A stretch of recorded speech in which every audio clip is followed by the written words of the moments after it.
Et yo les gens, c'est Jean, on se retrouve pour la review de l'épisode 79 de Sun and Moon cette semaine. Un épisode extrêmement triste, extrêmement beau, qui nous rappelle bien évidemment à tous la fameuse triplette d'épisodes, mais surtout l'épisode 21 consacré à Flamiaou et à Mastouf de Sun and Moon toujours. Et c'est un épisode qui est un peu dans le même ton, à savoir ça parle vraiment de mort en fait. C'est un épisode vraiment très triste. Et le truc c'est que ce qui est vraiment dommage, je préfère vous le dire tout de suite, c'est que moi on m'avait spoilé. On m'avait spoilé plein de fois, plein de trucs de l'épisode, malheureusement. Et c'est vraiment dommage parce que je suis sûr que si tu regardes cet épisode et que tu n'as aucune idée de ce qui t'attend, vraiment tu finis vraiment dans le mal.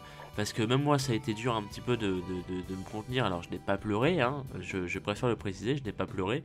Mais c'est vrai qu'à plusieurs reprises tu te sens mal, tu vois. Même si tu t'es fait spoiler, enfin moi en tout cas c'était mon cas, je me suis fait spoiler. Mais je me suis quand même senti mal à plusieurs reprises. Surtout que le plot twist de l'épisode, je le connaissais, mais je pensais pas qu'il était comme ça en fait. Mais j'y reviendrai plus tard, bien évidemment. Donc on va aborder l'épisode en 4 petits points. Déjà premier point un petit peu HS, mais vous savez que j'aime bien en parler, surtout si vous regardez mes reviews de Vrains. Vous savez que c'est quelque chose, où je m'appuie assez souvent dessus. Donc je le fais aussi sur Sun and Moon parce que c'est quelque chose que j'adore. C'est les seiyuu. Et en l'occurrence, là, il y a un nouveau personnage. En l'occurrence, c'est Molen. Et donc, du coup, je vais vous parler vite fait du CEO de Molen. Sa voix que j'ai trouvé au début assez étrange, parce qu'il a une voix très aiguë. Et en fait, je m'attendais pas à ça, tu vois. Et, euh, et en fait, comment dire, en fait on s'y habitue très vite, il n'y a pas de souci avec sa voix et tout, c'est juste qu'au début ça m'avait fait bizarre, et donc voilà, je m'attendais pas à un choix de Siyu comme ça pour Molen. Après, je me dis en même temps que Molen, c'est un perso qu'on verra peut-être encore une fois dans Sun and Moon et puis plus jamais, tu vois, donc voilà, c'est pas grave sur Siyu, en vérité on s'en fout, mais bon, voilà, toujours est-il que, voilà, il fallait le dire, à chaque fois je mets mon petit point là-dessus, donc voilà. Ensuite, on va parler de la mise en scène de cet épisode qui était très bien faite. J'insiste là-dessus parce que c'était vraiment je suis désolé encore une fois, mais quand tu passes de Vrains avec la mise en scène qui est pas terrible et que tu vois des mises en scène comme Pokémon, alors que c'est censé être vraiment être ciblé pour des gosses Pokémon, et quand tu vois les détails qu'ils te mettent pour la mise en scène, les idées de génie, la construction et tout, c'est très bien fait. Notamment, je pense au flashback de Mamane par exemple, il a plusieurs flashbacks dans l'épisode qui sont extrêmement bien coupés, qui teasent en fait le plot twist de fin, et c'est formidable, c'est très bien fait et tout, parce que tu te demandes qu'est-ce qui se passe en fait, et à aucun moment tu te doutes de ce qui va se passer, tu te doutes, en fait il y a un moment où dans un flashback tu vois Mamane qui pleure en fait quand il est gosse, et tu te doutes qu'il y a quelque chose qui est arrivé, mais à aucun moment tu ne te doutes de quoi ça peut être en fait.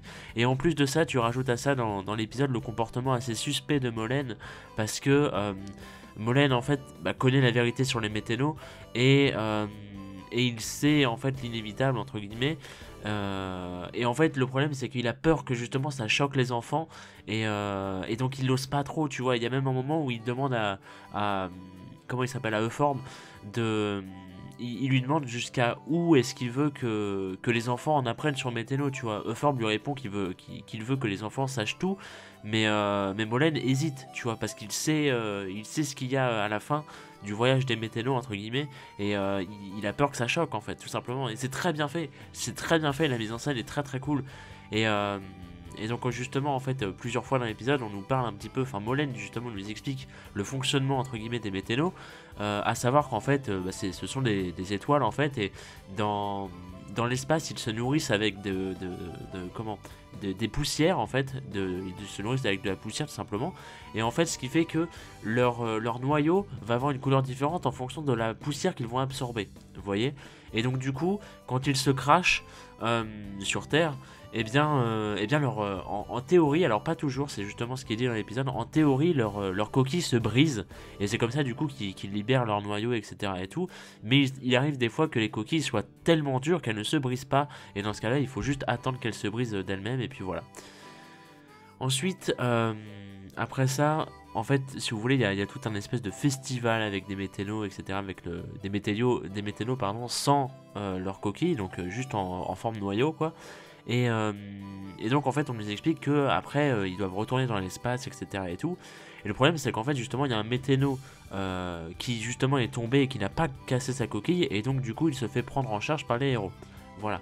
Et en fait le lendemain matin, grâce un petit peu à l'aide de Bébénom, enfin de Vémini, il arrive à briser sa coquille et tout, et en fait du coup il y a une espèce de relation amicale et tout, de friendship, de bromance même quelque part, entre Météno et Vémini, et c'est très bien fait, c'est très mignon, tu vois, c'est très cool, tu te dis Météno qui voilà, enfin...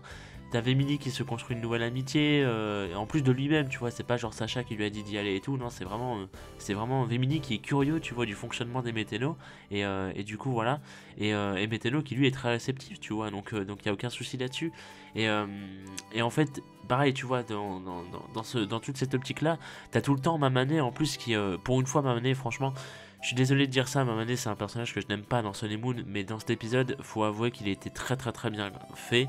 Enfin, il était très cool en fait. Son utilisation était très bien faite, pardon. Et, euh, et par exemple, il y a plusieurs passages où tu vois Mamané qui est hors du groupe, vraiment. Il est vraiment hors du groupe, c'est-à-dire que t'as même des passages où les héros s'amusent et tout, ils ont ressorti même les trucs de baseball et tout, ça n'a aucun sens, c'était très drôle. Mais, euh, mais Mamané, lui, est à part en fait. Il est vraiment à part, parce que il a en fait, il essaye de se souvenir de ces trucs et tout, parce que ça le perturbe d'avoir ces espèces de flashbacks traumatisants. Et le problème, c'est qu'à un moment, il se souvient en fait de la chose, et donc voilà. Et c'est au moment en fait où justement le météno qui s'est lié d'amitié avec Vémini doit repartir dans l'espace. Et en fait, on apprend l'horrible vérité, c'est que les méténos en fait ne s'en vont pas dans l'espace, ils meurent. Tout simplement, ils se désagrègent. Et c'est horrible en fait, parce que moi je m'étais spoilé que les méténos, enfin que le météno en question principal de l'épisode allait mourir, mais je m'étais pas spoil la façon dont c'était fait en fait. C'est à dire que moi, avec toute la construction de l'épisode, tu vois, je pensais que les méténos retournaient dans l'espace pour mourir, tu vois, et en fait non, en fait ils retournent dans l'espace en mourant, littéralement, tu vois, c'est à dire que ils sont sur Terre, en fait si vous voulez, ils atterrissent sur Terre. Et en fait, on nous explique dans l'épisode que s'ils ont pas leur coquille, ils meurent en fait. Parce qu'en fait, ils ont pas assez de force ou je sais pas quoi. Et du coup, ils meurent en fait. Tout simplement, ils se désagrègent. Ils sont trop légers et tout, et du coup, voilà. Et c'est terrible.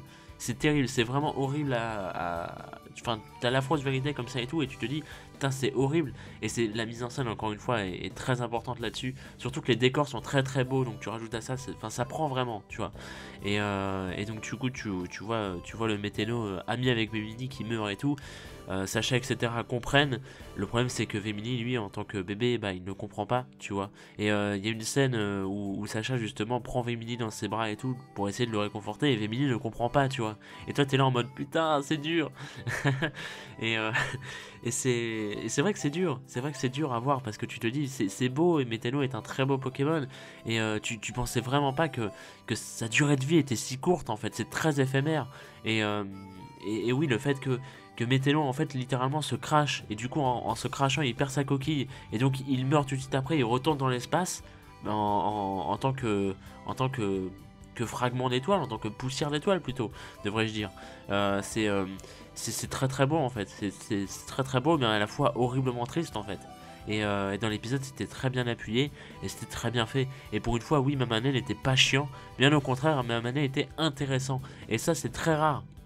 Dans Sun et Moon, il aura fallu 80 épisodes pour que je dise ça, mais bon, au moins c'est fait. Et donc voilà, c'était mon avis sur l'épisode, c'était très cool. On va parler vite fait de la preview, qui nous montre que le prochain épisode du coup sera centré sur un sablette d'Alola. Et apparemment son espèce d'aventure dans une grotte de glace que les héros vont visiter en fait. Et du coup une grotte de glace, probablement sur l'île de Pony, parce que je crois pas qu'il y ait d'autres grottes de glace autre part à Alola.